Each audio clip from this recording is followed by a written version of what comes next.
ante el requerimiento de autoridad competente.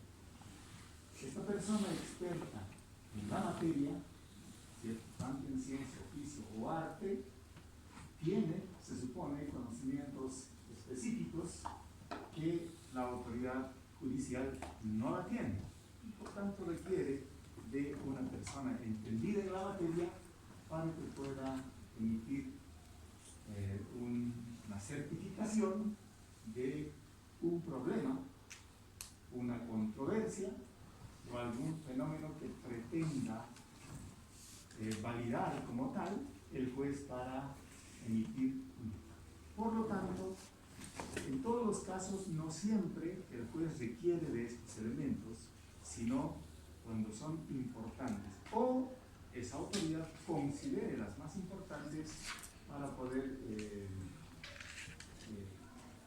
utilizar este elemento como algo sustancial para tomar sus determinaciones.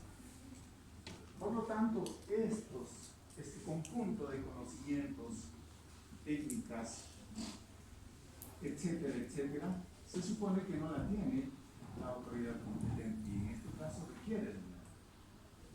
Entonces, de hecho, ya todas las profesiones por sí mismas tienen un ámbito de competencia, y en ese ámbito de competencia quiere decir que tienen toda la autoridad, ¿cierto?, y el conocimiento para tener una opinión válida, fundada en la ciencia y la técnica, como para poder emitir un juicio. Esto es lo que se espera de cualquier profesional, pero ustedes saben que la ciencia médica en los últimos tiempos ha tenido más bien una característica de incursionar en las subespecialidades. Ya no es suficiente en algunas áreas una especialidad determinada, sino se requieren subespecialidades. Por lo tanto, el área de conocimiento es más pequeño, pero más profundo. Por lo tanto, si ese es el problema, habría que recurrir a esa persona entendida en la materia. Ese es el asunto que hay que entender en el campo del área de la salud para considerar este término de experto en la materia. Y recuerden que hemos estado utilizando la palabra experticia en muchos casos. Pues el odontólogo en sí, para ejercer la profesión, no solamente debe cumplir con los requisitos administrativos, títulos académicos, profesión nacional, antes llamado así, pero ahora se llama título profesional, la matrícula profesional, la colegiación, etc. Pero además, cuando una persona posee un certificado de esta naturaleza, quiere decir que la universidad es la que tiene la responsabilidad de haber emitido un certificado de esta naturaleza, generando en ella competencias para la actuación profesional. Por tanto, se espera que la entidad de garantías, en este caso es la universidad y la facultad, ¿no es cierto?, pueda estar cuestionada la competencia de un profesional. Ese es otro tema que incursiona en otras áreas para poder también definir. Esto está dentro del área de la administración educativa, donde se considera también esos términos de responsabilidad. De todas maneras, un profesional puede incurrir no solamente en faltas, sino en delitos por negligencia, por imprudencia y por impericia. Y justamente aquí está eso del perito, impericia, falta de pericia, falta de competencia, ¿verdad? Entonces, ¿cómo se relaciona esta terminología que utilizamos habitualmente en este ámbito, pero también en el ámbito de las competencias educativas? Entonces, de hecho, un profesional ya se considera como tal al tener las competencias en un área determinada. Pero si estas tocan a la especialidad, por decir a la odontopediatría, mejores competencias como para tener las competencias necesarias para poder asesorar a una persona que tiene a su cargo la administración de justicia. ¿Cuáles son las cualidades entonces que debe reunir el perito? Preparación técnica o científica. Se supone que todos ustedes están en la universidad, ¿para qué? Pero a eso se suma la moralidad, la discreción, la imparcialidad, la veracidad y la lealtad. La universidad tiene competencias para esta parte. Pero además se requieren todos estos otros aspectos. Y pues, desde mi punto de vista, no deberían estar mencionadas todo lo siguiente a la preparación técnica y científica, ¿no? Pero tal vez es necesario recordar. ¿Por qué es necesario recordar? Es que la moralidad, la discreción, la imparcialidad y la veracidad tienen que ver con la formación de la persona, en que lo hace competente en las áreas moral y ética. Y la moral y ética no se la aprende con una materia, no se la aprende con una clase, no se la aprende con una charla, nada. Eso se construye. Los aspectos del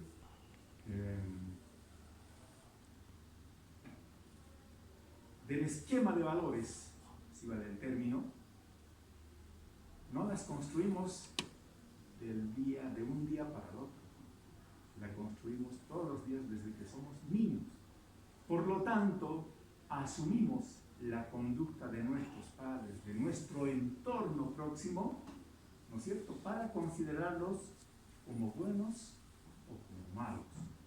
Si los aspectos irregulares, delictuosos, etc., lo consideramos en ese espectro de nuestra formación como buenas o de manera indiferente, seguramente en la edad adulta lo vamos a considerar como tal. Ese es el fundamento para que también abordemos el tema de la deontología, que es el nombre de nuestra materia, a partir de sus orígenes. Porque la deontología, ¿qué es? Son juicios de obligación. Por lo tanto, seguramente quienes han acuñado esa palabra para designar a la materia pensaban que les íbamos a enseñar aquí los juicios de obligación, lo que tienen que hacer para ejercer la profesión. Nada más. Descuidando el fondo del problema. Y el fondo del problema, como les digo, es formación. Es aquello que construimos todos los días y en base a eso nosotros construimos también nuestro esquema de valores. Cada uno de nosotros somos distintos, somos diferentes, ¿cierto? Al momento de percibir un fenómeno, lo que pueda ocurrir en este momento acá, cada uno percibe desde su propio esquema de valores. Por lo tanto, le da la oportunidad de valorar este hecho, sea como bueno, sea como malo o indiferente. Ese es el asunto. Por lo tanto, somos diversos, ¿no es cierto? Así como el proceso de salud de enfermedad mismo es un aspecto particular, de este modo también la formación moral y ética es diferente. Por lo tanto, quizás para tratar este tema es que le han puesto las condiciones básicas de moralidad, discreción, imparcialidad, que en realidad constituyen una especie de valores que deberían tener. ¿Y por qué creen que los mencionan ahí? Es que en los procesos de conflicto de partes, ¿cierto?, si no pueden comprar al juez, ¿cierto?, que ese es uno de los extremos, pueden también intentar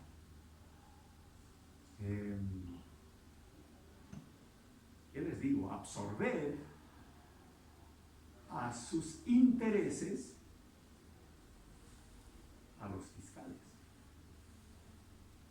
o a los investigadores, o a los peritos.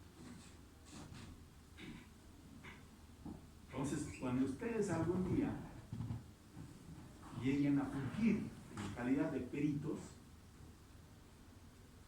no les va a faltar que venga gente a querer convencerlos, entre comillas, convencerlos, para que usted emita un dictamen a su favor. Y eso lo decimos con conocimiento de causa. Pero había otra cuestión, porque cuando trabajaba en estos ámbitos, resulta que el mismo fiscal que ya estaba parcializado con una de las partes, nos insinuaba a los peritos para que emitamos un dictamen con cierta característica. Entonces, ya verán, y muchas veces han debido escuchar ustedes que prácticamente existen organizaciones criminales que están constituidos desde jueces, fiscales, investigadores, peritos, policías, etcétera, ¿no es cierto?, que trabajan en el campo oscuro para favorecer a alguien o para perjudicar a alguien. Eso no es justicia, eso ya es otra cosa. Entonces, yo pienso que estas cuestiones no solamente ocurren en nuestro país, sino en muchos otros países, y de ese modo en la literatura han incorporado estos otros términos a manera de recordatorio, por si acaso, aunque con un recordatorio una persona no modifica su conducta, ¿cierto?, sino pues actúa conforme a su forma de ser, porque hay mucha gente que ha hecho de los actos delictivos una forma de vida. Entonces, eso es lo que ocurre, y probablemente estas cuestiones que deberían darse por sobreentendidas, ¿no es cierto?, las han colocado ahí a manera de recordatorio nada más, probablemente para que la conciencia esté despierta todavía aún en la gente que tiene que actuar. Y esto no solamente debería ser para peritos, ¿no?, también debería ser para cualquier profesional, ¿no? Por eso, en los principios bioéticos tenemos el principio de la autonomía, el principio de beneficencia, el principio de justicia, el principio de la no maleficencia, ¿verdad? Entonces, no hagas al prójimo lo que no quieres que te hagan a ti. Bajo ese principio deberíamos hacer. Pero ustedes deberán recordar, a veces en la facultad misma se van construyendo ciertos tipos, entre comillas, delictuales. O sea, con el afán de completar un trabajo, ¿no es cierto?, provocan voluntariamente una iatrogenia para convertirlo en un trabajo exigido por la cátedra. ¿Sí o no? Pero eso es lo que hacen. Claro, está buscando su beneficio sin importar lo que le pase al prójimo, ¿no? Entonces, quiere decir que nuestras formas o nuestras escalas de valoración dentro de la conducta académica también deberían ser revisadas, ¿no es cierto? Yo decía en algún momento, y lo propuse inclusive de manera escrita, de que no se deberían exigir trabajos que no se presentan en la cotidianidad, sino porque ustedes se están formando para atender a pacientes de acuerdo a la demanda, y la demanda sabemos cuál es la característica, y deberíamos ser expertos también para responder a esa demanda y no buscar trabajos que muy pocas veces se las hace, y en el caso del ámbito ya externo, ¿no es cierto?, ya son competencias de una especialidad. Entonces no va a ser ni siquiera cuando egrese, pero de estudiante sí se le exige. Pero cuando usted sea profesional no va a poder hacerlo fácilmente porque ya existe una especialidad, ¿no? ¿Verdad? Eso en caso de reclamo, por supuesto, porque el título que les ampara como cirujano dentista quiere decir que es un cirujano general, pero que está especificado en los niveles de competencia dentro de la currícula. El recién egresado será capaz de hacer tales cosas. Pero cuando se presenta un problema a un odontólogo general de carácter pediátrico, lo acusan directamente porque no tenía competencias para atender a un niño. ¿Y por qué lo estaba haciendo? Ese es el juicio externo. Aunque nuestro título diga de manera general lo que tenía que hacer, pero existen asuntos derivados de la especialidad. Por lo tanto, hay que leer toda la legislación hasta dónde podemos llegar. Eso se llaman los niveles de competencia. Entonces, ante los juicios, pues se aproxima inmediatamente. ¿Cómo pues le ha pasado esto? Claro, con razón. No era odontopediatra, ¿no? ¿Qué les parece? Entonces, estamos a la deriva como profesionales inclusive, donde estos límites no están debidamente señalados, especificados, etc. Tendrá que haber algún artículo donde diga que los pacientes de esta naturaleza tienen que ser atendidos sí o sí por un odontopediatra o algo. Pero no las hay, ni tampoco va a haber, porque el número de odontopediatras no cubre la demanda poblacional, ¿no? Entonces, en el área rural es muy difícil que usted pueda encontrar un odontopediatra, aún teniendo las clasificaciones conocidas de los niveles de atención y los niveles de complejidad. Eso ya se sabe, ¿no? Pero nuestra profesión no ha desarrollado en esos términos. Está tan mezcladas las cosas dentro de nuestro campo, donde una actividad o una acción, como es una exodoncia, se la hace en un centro de primer nivel, como también se lo hace aquí en el hospital de clínicas, en la unidad de maxilofacial. ¿Es correcto? No, no debería ser así, porque en la jerarquía de los niveles de atención precisamente se discrimina. En el primer nivel de atención se deben hacer estas cosas, en el segundo estas y en la tercera estas. Para eso existe la referencia y contrarreferencia. Si no existen esos niveles de atención, no sirve para nada. ¿No? Bueno, no nos saldremos del tema, pero está vinculado de alguna manera con este tipo de elementos que acabamos de mencionar. ¿Cuáles son los tipos de peritos? Peritos oficiales y los peritos de parte. Los peritos oficiales quiere decir que pertenecen a la organización, a una parte de la organización técnica judicial, ¿verdad? Entonces, ellos están investidos de un doble carácter. Primero, de ser funcionario judicial y segundo, de ser testigo. ¿Por qué testigo? Porque ellos están observando algo y emiten un juicio de acuerdo a lo que han visto. O sea, quiere decir emitir un dictamen de acuerdo a lo que han podido observar y comprobar, ¿no es cierto?, algo requerido. Entonces, claro, yo soy testigo porque he observado esto, ¿verdad? ¿No es cierto? Por lo tanto, lo hago y lo certifico lo que he visto. Por lo tanto, cuando una persona, producto de una pelea, ha sufrido lesiones, ¿qué es lo que hace? Asiste a la forensería, como se llamaba antes. Ahora, ¿qué se llama? Al IDI, al Instituto de Investigaciones Forenses. Y ahí existen distintos niveles y distintas especialidades para que puedan hacer esta verificación. Por lo tanto, esos personeros tienen el carácter de ser funcionario judicial y por otro lado tienen el carácter de ser testigo porque van a evidenciar algo y en esa función oficial ellos van a emitir un dictamen.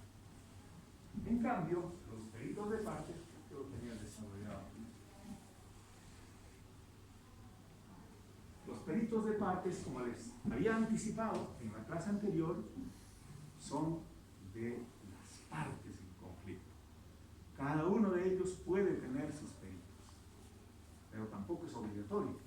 Pero ellos tienen que presentar, pero no los presentan de oficio solamente, sino deben postular para que sea conocida por la autoridad competente de que sí tienen peritos y su dictamen lo van a presentar para defender lo que quieren hacer, lo que quieren defender. Entonces, pueden tener al margen cada uno sus propios peritos. Pero al margen de eso puede haber una decisión, ¿no es cierto? Porque fíjense que no se puede exponer a la víctima a doble o triple peritaje. Imagínense un caso de violación. Este perito tendría que venir y revisar, el otro perito tendría que venir a revisar y los peritos oficiales tendrían que volver a revisar. No puede suceder. Por lo tanto, la autoridad que decide que existe un solo acto pericial. Por lo tanto, son convocados todos para que puedan observar en el mismo instante o momento. ¿Sí? Bueno, todo está regulado, pero si alguna vez les pasa a ustedes que puedan ser convocados, estas son las circunstancias básicas mínimas en las cuales se tienen que mover.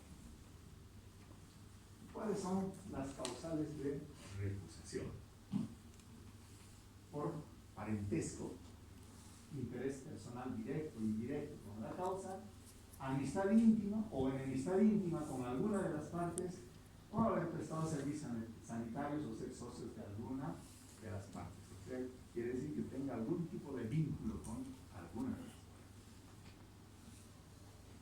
Si ustedes o la víctima o las partes advierten de que uno de estos peritos o funcionarios que va a hacer el trabajo tiene amistad o enemistad, ¿no es cierto?, demostrada, o se puede demostrar el parentesco o el interés personal directo, o haber prestado servicios, o sea, sean de alguna manera demostrada un vínculo desde el punto de vista laboral, o ser socios en alguna actividad, etcétera, pueden ser recusados directamente, ¿no?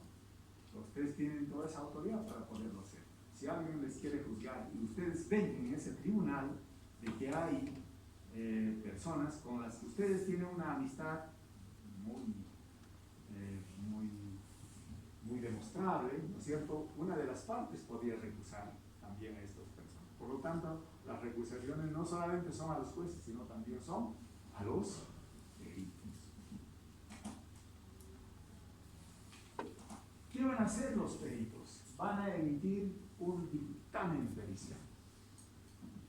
A estos dictámenes periciales también en nuestro ámbito se las conoce como certificados médico-legales, o certificados forenses, etc. ¿Verdad? Estos dictámenes periciales, recordarán, se constituye en un documento de prueba redactado por el perito. Entonces es diferente a un certificado simple. El certificado simple lo requiere cualquiera. Por ejemplo, yo en este momento puedo ir donde un médico, ¿no es cierto?, para presentar o exigir que me emite un certificado después de una valoración, porque es un requisito para entrar a la academia de policías, ¿no? A pesar de eso, como ha habido fraude también en las certificaciones, ahora han determinado también ciertas entidades autorizadas para emitir certificados. Esto ocurre inclusive para sacar pues las licencias de conducir. Les piden certificado médico, ¿no es cierto? ¿Dónde tienen que sacar? ¿Dónde sea? No. Y existen puntos establecidos y profesionales autorizados para emitir ese tipo de certificación, pensando en la neutralidad. ¿Eso qué quiere decir? Eso no debería existir nunca, ¿no? Pero existe, ¿por qué? Porque se han cometido cualquier cantidad de fraudes en la certificación.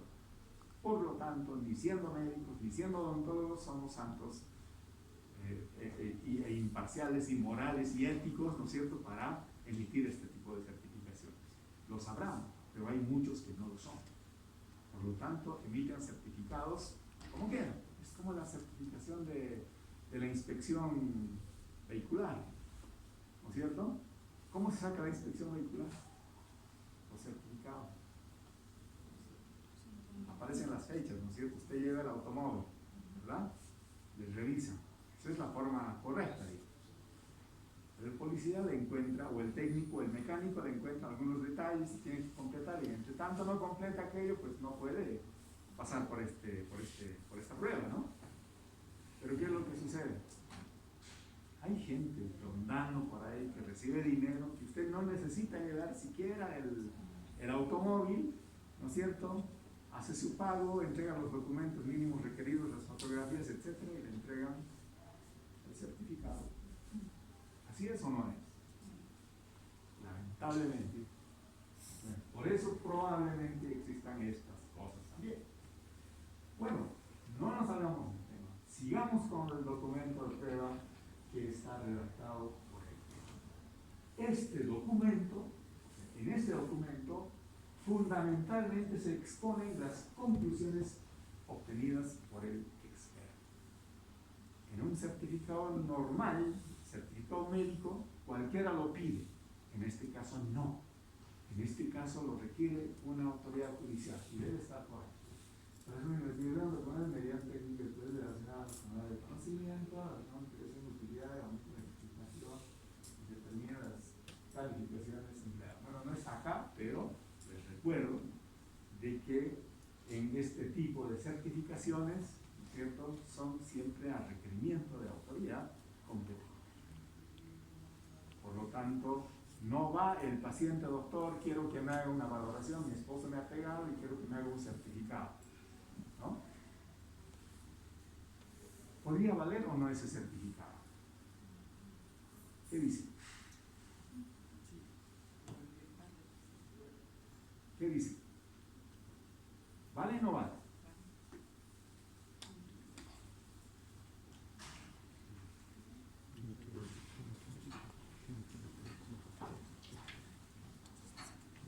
Normativamente no debería tener ningún valor, porque no lo ha pedido una autoridad competente. Pero también sí. ¿Saben por qué? Es que no existen peritos en todas partes.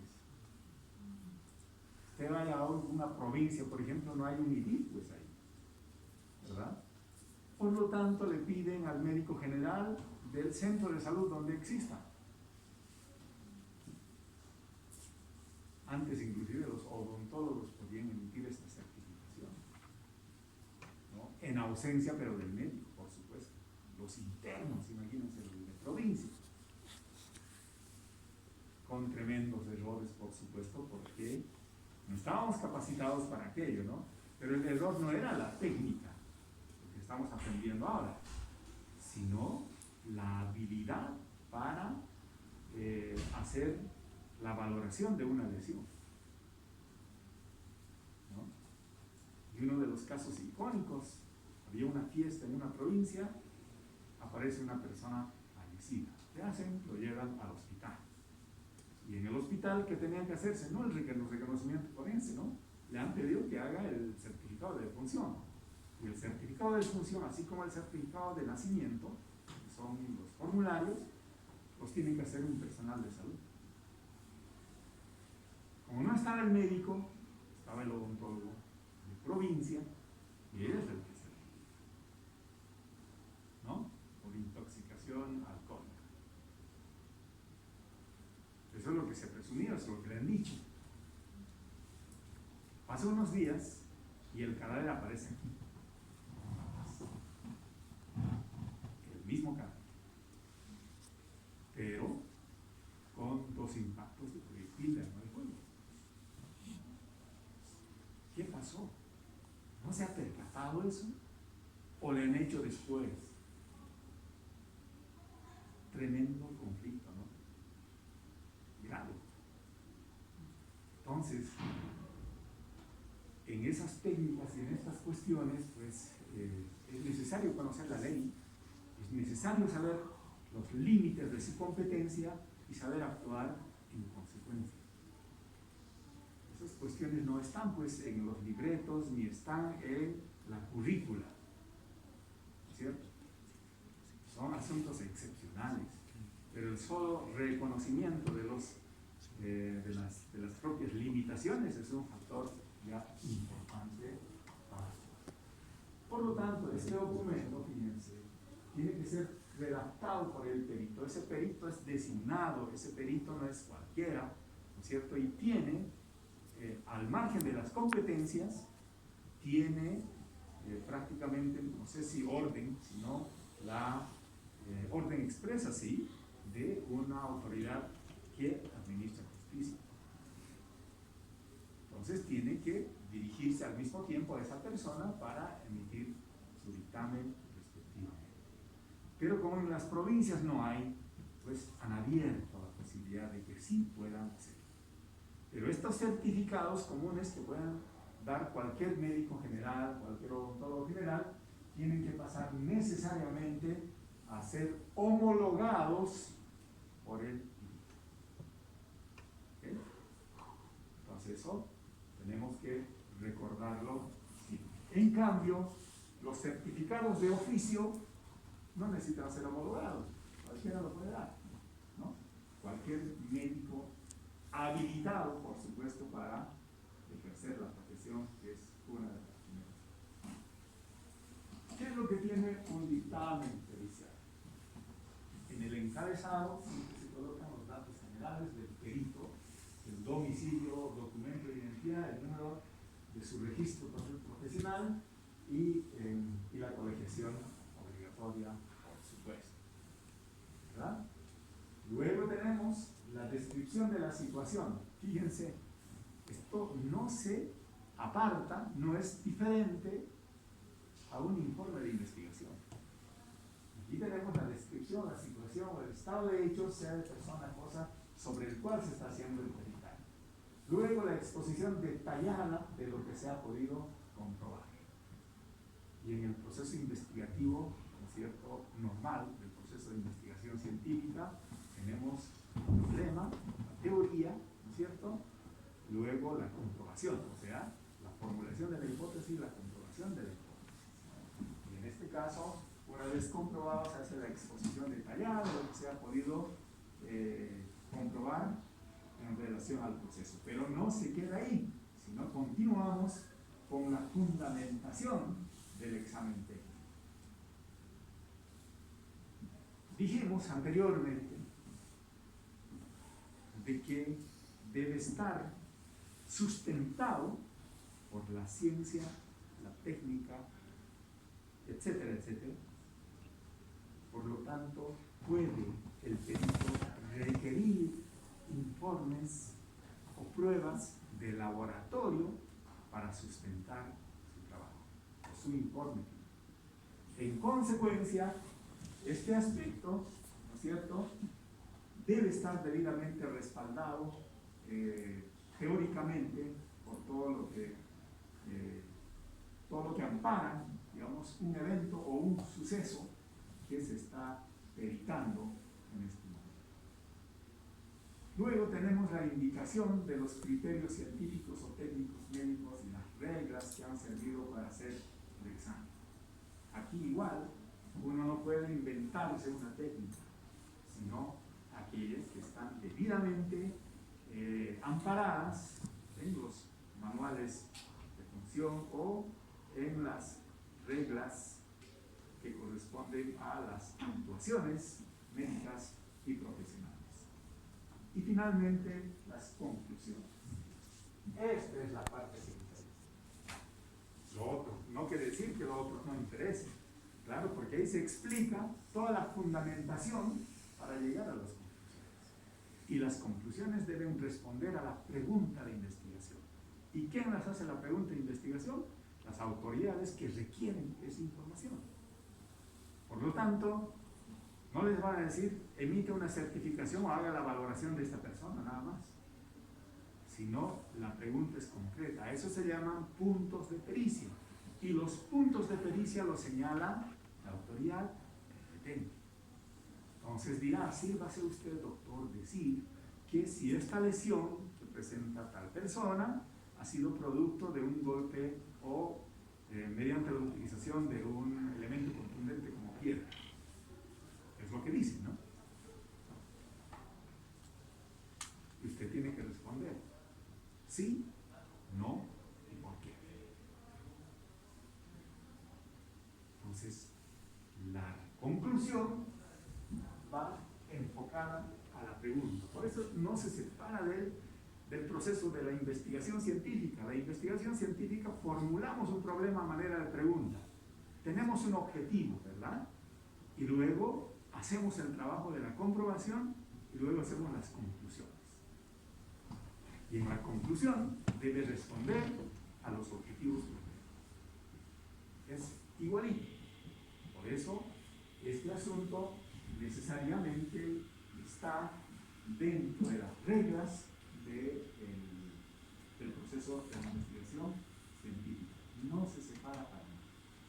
Pero, si usted considera de que el fenómeno que se está investigando, ¿no es cierto?, la prueba que le han pedido no resuelve o no aporta significativamente a la solución del problema, ¿no es cierto?, pero usted ha encontrado otras cosas más interesantes, ¿no es cierto?, no puede pronunciarse al margen del punto de pericia.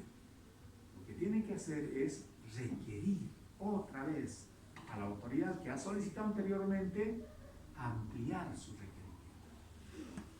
Entonces recién usted responde y aporta, ¿no es cierto?, para ilustrar mejor. Es como que me llega un caso para determinar si las piezas dentarias utilizadas en este aparato protésico, ¿no es cierto?, son dientes de porcelana. Yo tenía que comprobar eso nada más. Pero el delito por el que había sido denunciado era otra cosa, no era precisamente esto. Esto era algo concomitante al anterior.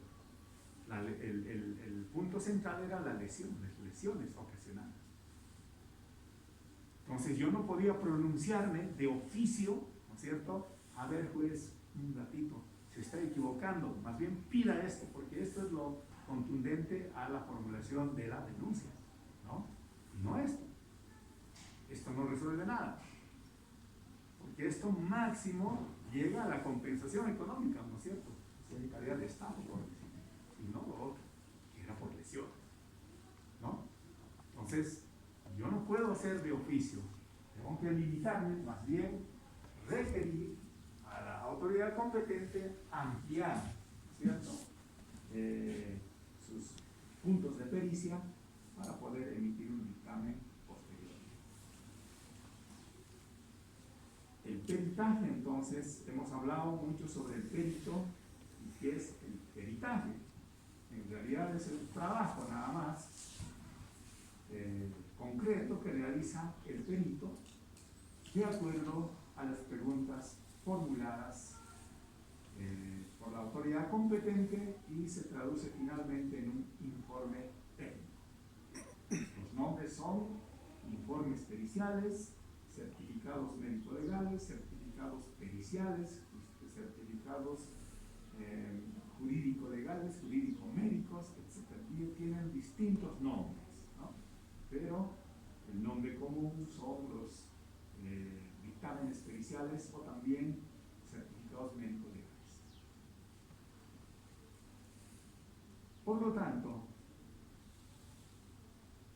el trabajo del peritaje resulta ser un medio probatorio, porque hay una pregunta que hace la autoridad competente y nosotros vamos a responder sustentados en la prueba para que pueda ser utilizado, ¿no es cierto?, con el fundamento necesario por las autoridades competentes. Y para aquello es necesario los conocimientos científicos, técnicos, artísticos, etcétera, etcétera, que son de competencia precisamente del perito, ¿no? ¿En qué casos o cuáles son los puntos periciales o pruebas periciales? Se pueden hacer en personas vivas, pueden hacerse en personas fallecidas o en cadáveres o en restos cadavéricos, también en objetos. Por lo tanto, en personas se hacen en casos de lesiones, en casos de investigación sobre identificación, en casos de certificación sobre las cualidades mentales o el ejercicio de las competencias mentales de una persona, toxicológicos, salud en general, ginecológicos, etcétera, etcétera. Todos los campos del conocimiento de ciencias de la salud pueden ser peritados. Ahí tenemos solamente algunos. En personas fallecidas, las autopsias, claro que son informes periciales, ¿cierto? La época de la muerte, que es el proceso de investigación, siempre es uno de los elementos principales en cualquier proceso de autopsia. Igual exámenes toxicológicos, de identificación y otros. Entonces, el proceso de identificación puede ser en personas vivas, también en personas fallecidas, a partir de cadáveres de muerte reciente, cadáveres de larga data, restos óseos, inclusive fragmentos óseos. Nada más. Y en objetos, en armas, ropas, vehículos, lo que sea. Lo que implique elemento sustancial para esclarecer un hecho, porque ese es el fundamento central, no es para otra cosa. Entonces, quiere la autoridad competente esclarecer un hecho y para eso requiere este tipo de pruebas y requiere precisamente a los peritos, ¿no es cierto?, para dictaminar en consecuencia. También se hacen en vegetales, también se hacen en animales, etc. Y con esto concluimos. El valor del dictamen médico. La prestación del testimonio, en realidad es un testimonio, deberá ser lo suficiente clara, convincente, que no deje dudas al juez o alguna otra autoridad para que el dictamen no, toda vez que el dictamen más bien no crea obligatoriedad.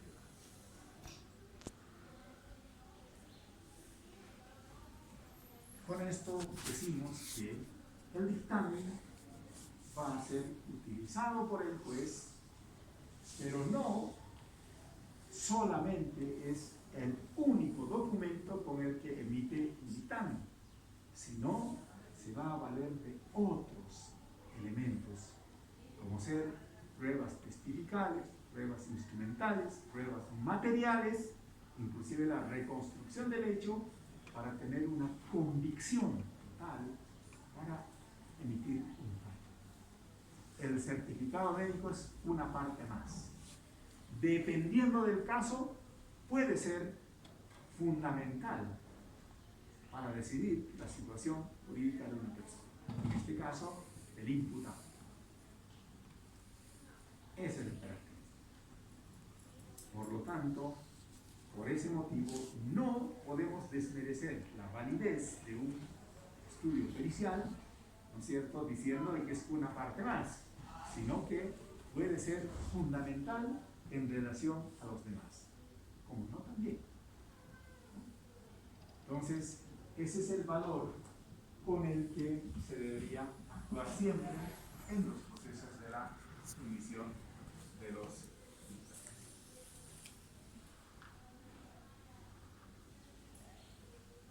Bueno, esto creo que está por demás, ya hemos visto hace un momento. Tal vez la parte que nos interese sea esta partecita.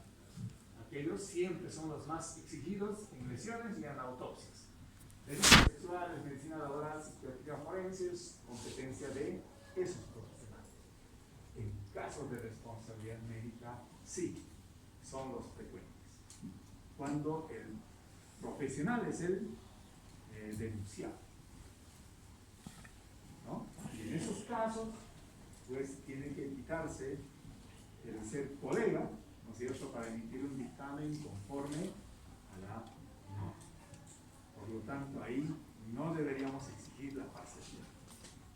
¿Por qué creen que la población civil y el gobierno desconfía de los equipos periciales? Al menos en los casos de supuesta negligencia médica. Claro, porque los que van a peritar van a ser médicos también. Y dicen que entre bomberos no se van a pisar la manguera, ¿no? Entonces existe la susceptibilidad.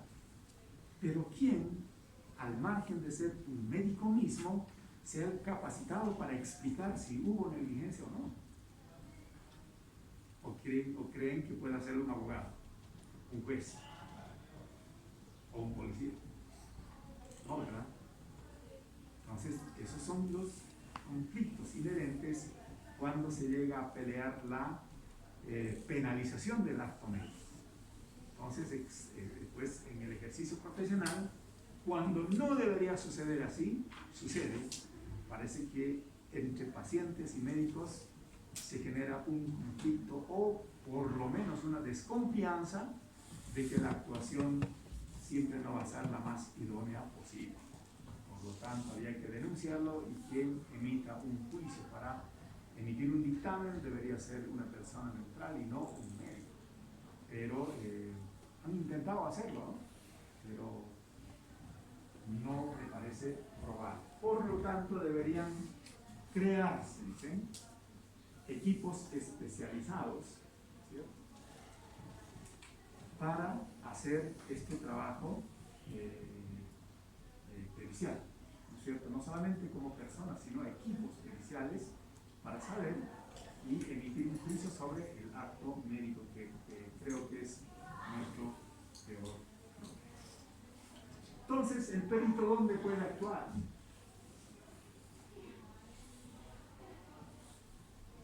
La exposición completa de un dictamen lo hace en un documento, ¿verdad?